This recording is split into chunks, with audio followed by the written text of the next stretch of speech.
Lendakari Chona, distinguished guests, ladies and gentlemen, thank you for the opportunity to be part of this Science Festival. It is a real pleasure to be back in Donostia for a Science Festival. They are fantastic events and huge fun. Thank you especially for the people who have made it possible. So today I want to talk about something that happened 100 years ago.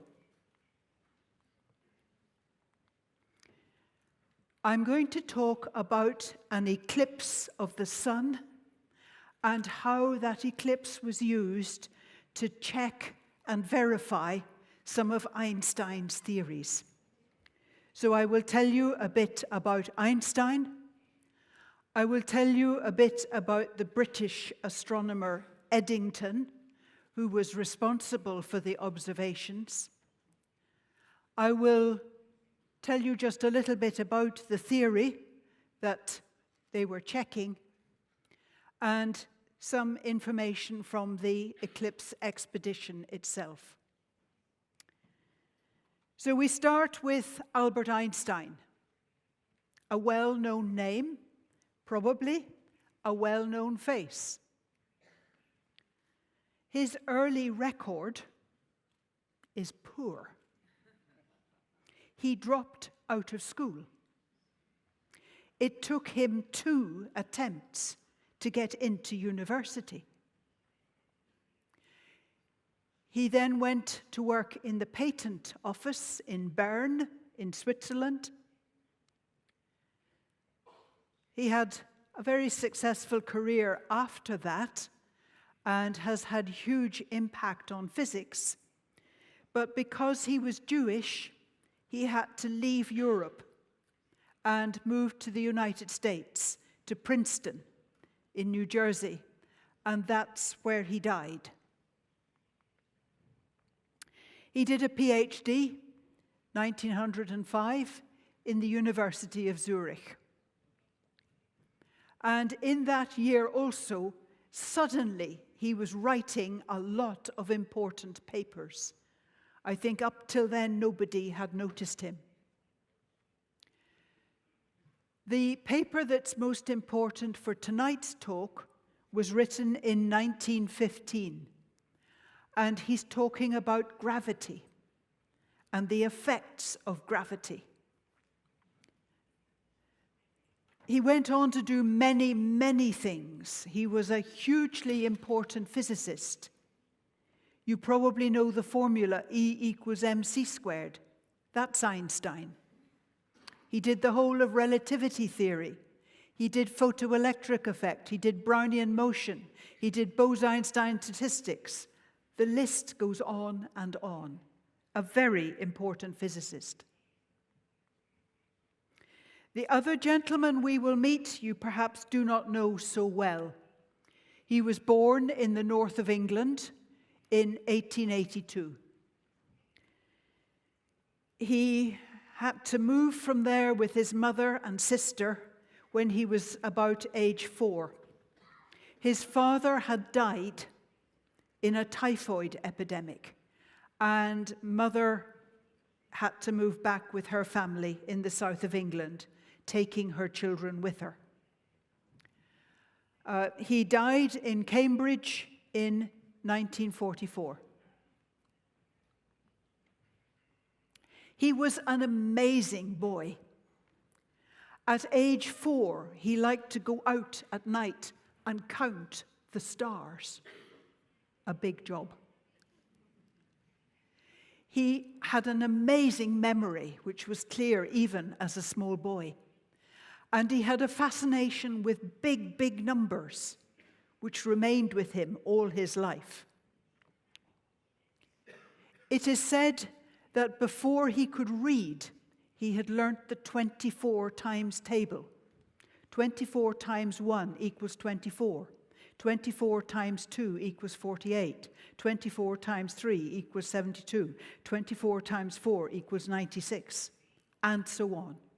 He had learnt that table before he learnt to read. Clearly a very, very clever boy. He went to university when he was 16 with a scholarship. He studied physics and mathematics, and at the end of his second year, we have information on his exam results in university. In mechanics, full marks. Latin, top of the class. History, top of the class. Mathematics, top of the class, with 60 more marks than anybody else. Clearly extremely clever. He then went to the University of Cambridge and did a mathematics degree in 2 years. He came top of the final year class.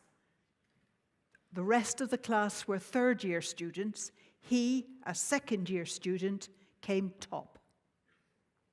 But he was too young to graduate. He had to hang around for another year before they would give him the degree, because he was only a second year. And unlike scientists today, he never did a PhD.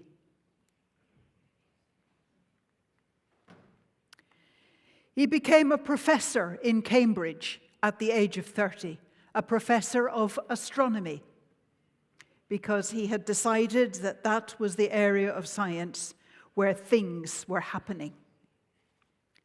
And from 1914, he was director of the observatory, and he's elected a Fellow of the Royal Society in 1914. He was a quiet man. He never married. He lived with his sister, a little bit younger than him, who kept house for him. He liked bicycling. He liked walking. He kept a map showing all his cycle journeys. He had a dog, and when the dog ate the map, he got a new map and redrew all his journeys. He enjoyed traveling, and he traveled quite a lot for his work. He loved big crowds, football matches, and intellectual argument.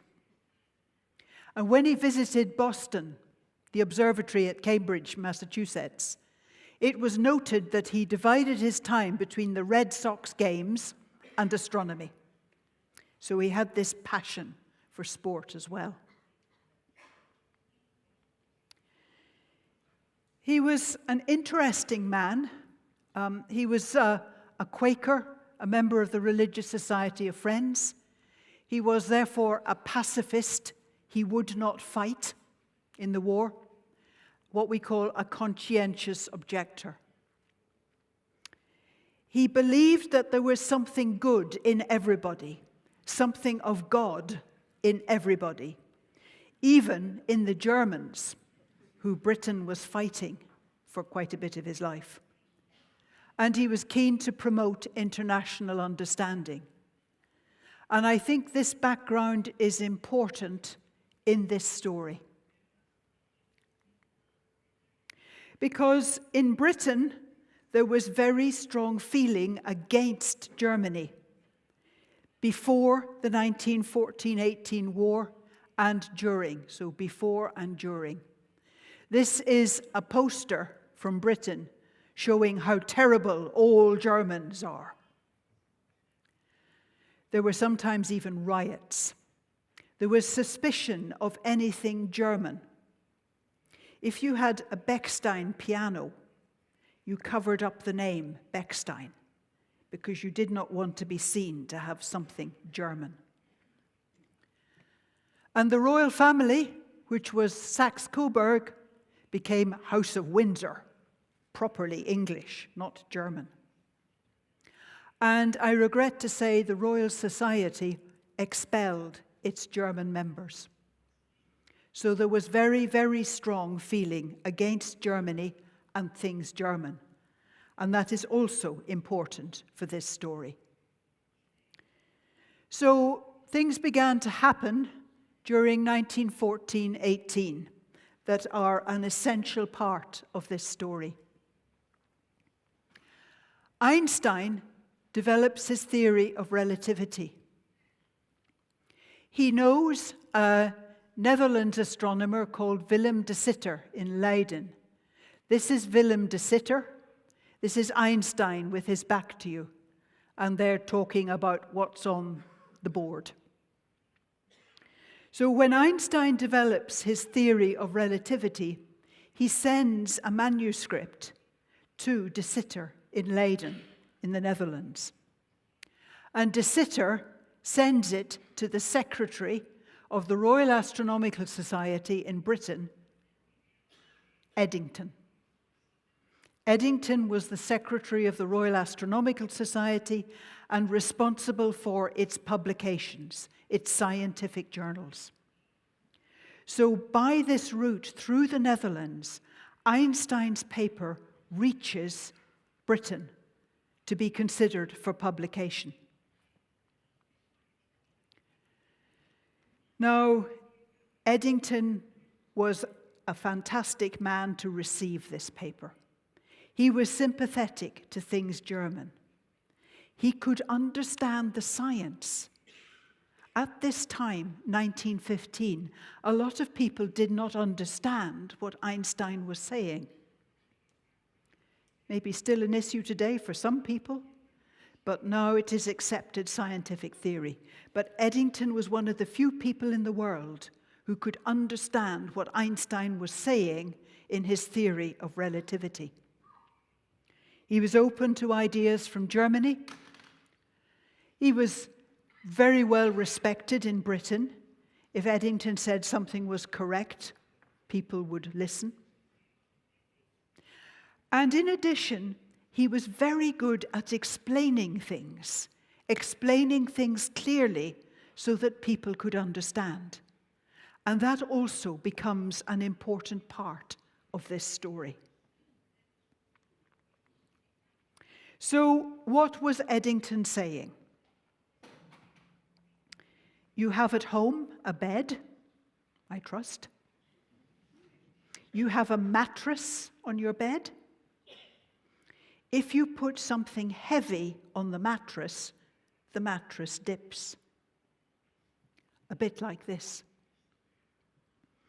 If now you take a small ball and roll it along here, it will not go straight, it will curve around because of this dip. The track the small ball takes is like that. It is the same in space with light. If light goes past a heavy object, the heavy object makes this dip in space and the light curls round. We are taught in school, at least in Britain, that light travels in straight lines. No. It travels in straight lines if there are no heavy masses. But if there is a heavy mass, the light bends. And this was one of the things that Einstein was saying. And he worked out exactly how much the light gets bent. So here is Earth. There is an astronomer here. Here is the sun. Here is a star. The light from the star gets bent and reaches the Earth coming on this track. We believe, and our eyes say, that light travels in straight lines, so we see the star here. The star appears to be in a different position because of the bending of the ray. So, how might this work out in practice? Here is a group of stars, a constellation.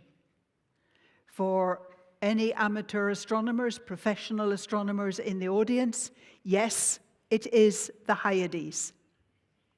And you can see the Hyades very well at the moment. If you get up early in the morning, before the sun comes up, and look out to the south, you'll see the constellation of Orion. If you track up Orion's belt, you come to the Hyades. So that's what the Hyades looks like in the night sky.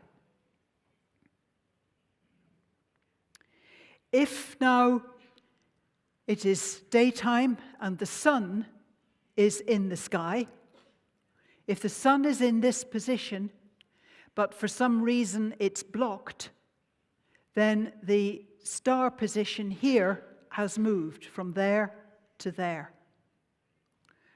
This is not to scale. I have exaggerated. But because of the sun's gravity, the light ray from the star, which is really there, makes the star appear here. It is a very small shift. The light beam is bent 1 3/4 seconds of arc. To help you understand how much that is, take a €1 coin, put it 2.7 kilometers away, and the angle of that €1 coin, 2.7 kilometers away, is the size of the shift that we're talking about. 1.75 seconds of arc. You remember that there are 360 degrees in the circle. Each degree is divided into 60 minutes, and each minute is divided into 60 seconds. It's a very small shift, but there is a shift. Much better than we can see with our eyes. Now I have to introduce you to yet another gentleman, Frank Dyson. This is Dyson. Dyson was another British astronomer. He was the Astronomer Royal, appointed by the King to be the chief astronomer in Britain. And he's a good friend of Eddington's, and they realize that there is going to be an eclipse of the sun, like this, in the constellation of the Hyades.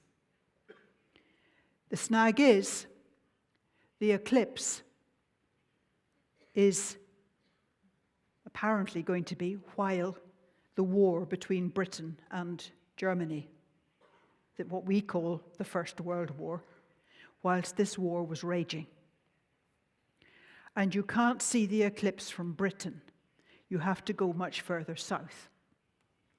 But they realized there would be an eclipse of the sun while it was in this constellation, the Hyades, where it would be particularly good for measuring the shift. So what do they do? You may not be able to see the details on this. South America is here. Africa is here.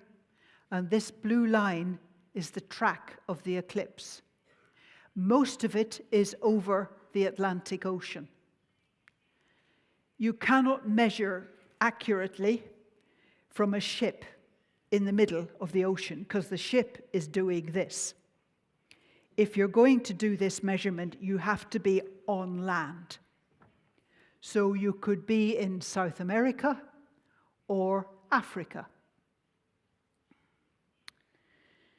Meanwhile, things are getting more complicated in Britain.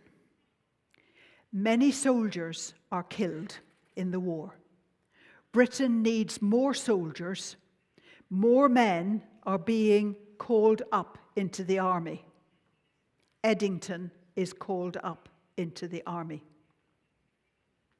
Eddington is a pacifist. He will not fight, which means he will go to prison if he will not fight. Eddington is prepared to go to prison. Dyson says, eclipse expedition with no Eddington? Cannot do. And Dyson fights for Eddington to stay out of prison and in his job in Britain. And that is achieved. Dyson keeps Eddington out of prison on the grounds that he prepares for this eclipse. So the court saw the importance of the eclipse. In more detail, here is the equator.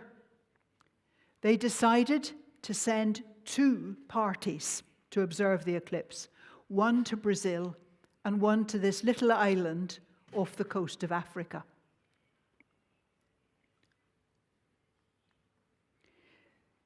They had to prepare a lot of material. It was hard to get materials because of the war.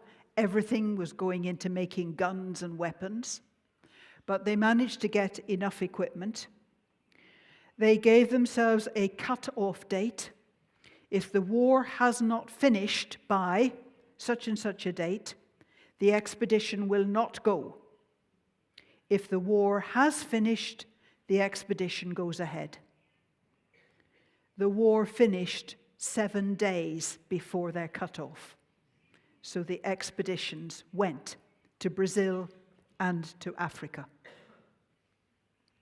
So this is the equipment they had in Brazil. There was similar equipment in Africa. They used 2 sites in case one was cloudy, in case they could not see the stars, get the measurements. But they had problems.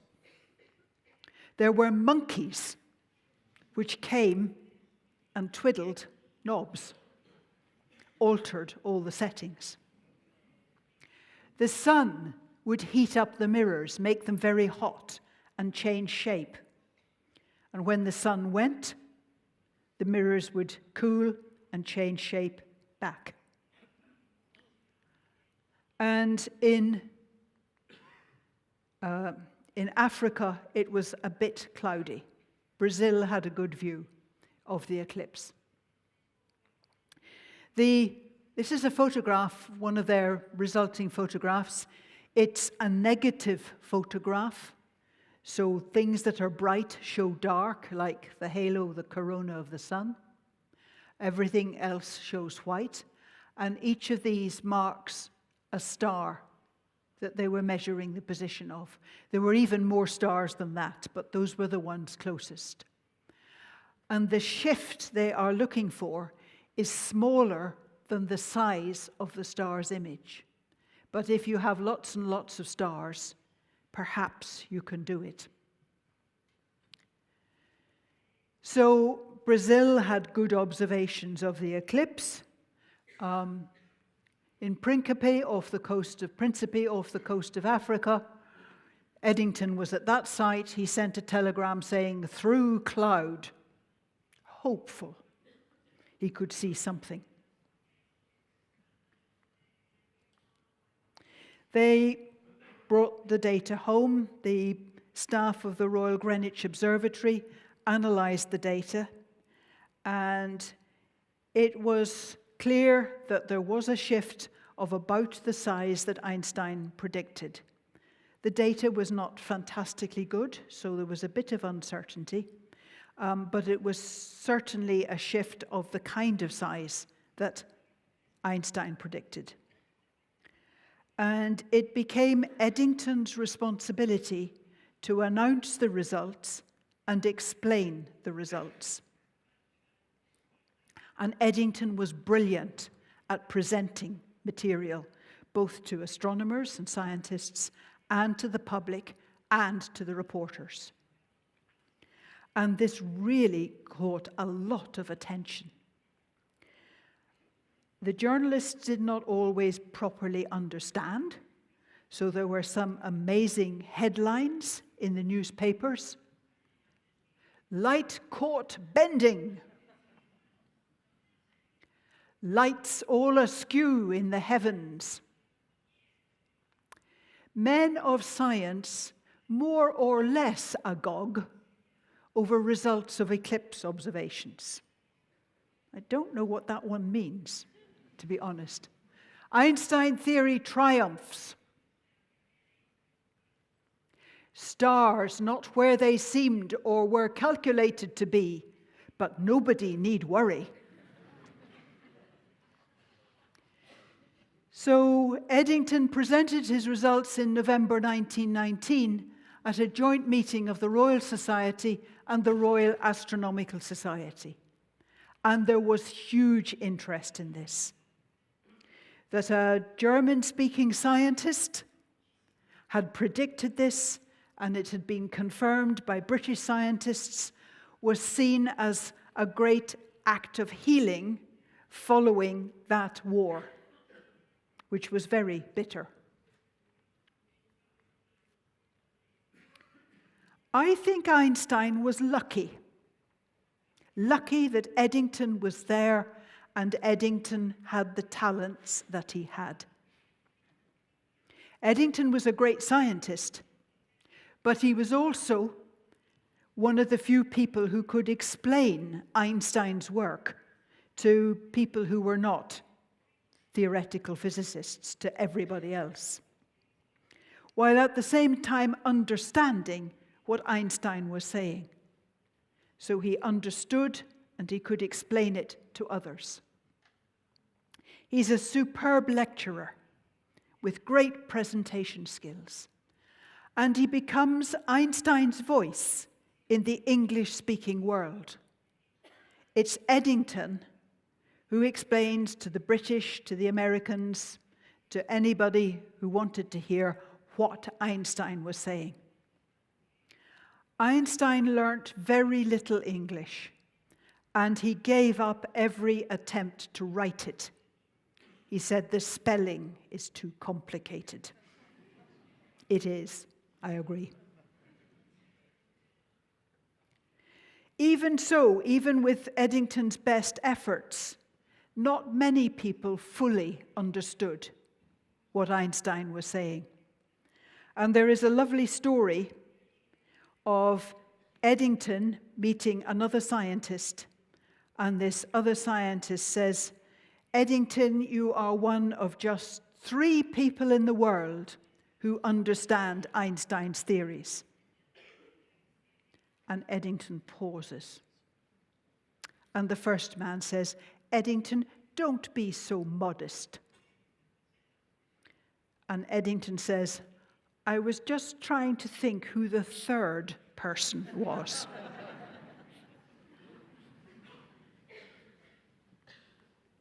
This is a photograph taken in the 1930s at the Cambridge Observatory, where Eddington was the director, so Einstein and Eddington. And I'm particularly pleased to credit this photograph Winifred Eddington, his sister, his housekeeper. She took the photograph, and it's a lovely one. So, as I've already alluded, I think a lot of credit goes to Eddington for making Einstein famous. The only copy of Eddington's paper to reach the English-speaking world came via de Sitter to Eddington.